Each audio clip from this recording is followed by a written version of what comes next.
Hello everyone, welcome to my another mini vlog. বাইরে যতই গরম পড়ুক না কেন, কাজে তো আমাদের যেতেই হবে। সকাল সকাল বেরিয়ে পড়েছি শ্যুটে যাওয়ার জন্য। আর প্রচণ্ড খিদে পেয়ে গেছিলো, যেহেতু আমি অনেক সকালেই বেরিয়েছিলাম।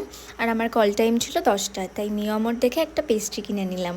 আর যে পরিমাণে গরম পড়েছে, জল তো প্রচুর প্রচুর খেতে হবে, নাহলে ডিহাইড্রেশন হয়ে যাবে। আর আজকে না আমার শ্যুটটা ছিল এয়ারপোর্টের একদম কাছে। তারপরে আমি চলে গেছিলাম দিদির ফ্ল্যাটে, মানে দিদির স্টুডিওতে। ওখানে গিয়ে একটু ওয়েট করেছিলাম, কারণ ততক্ষণ আমার মেকআপ আর্টিস্ট আমার জন্য ব্রেকফাস্ট আনতে গেছিলো। তো আজকের ব্রেকফাস্টে খেয়েছি লুচি আর ছোলার ডাল, যেটা খেতে খুবই ভালো ছিল। তারপর আমার মেকআপটা স্টার্ট হয়, আর আমাকে ভীষণ সুন্দর সাজিয়েছিল। যদিও পুরোটা আমি ভিডিও করতে পারিনি, আমার একদম খেয়াল ছিল না। লাঞ্চে খেয়েছিলাম বিরিয়ানি, আর বিরিয়ানিটা বেশ লাইট ছিল। আর আজকে আমার খুব তাড়াতাড়ি প্যাক আপ হয়ে গেছে, তাই জন্য আমি হেঁটে হেঁটে আসছিলাম। তারপর চলে এসেছি বাড়ি, আর বাড়িতে এসে না ফ্রেশ হয়ে একটু স্কিন কেয়ার করে নিচ্ছিলাম। প্রতিনিয়তই স্কিন কেয়ার করি, তবে আজকে এই ফেস মাস্কটা লাগিয়েছিলাম।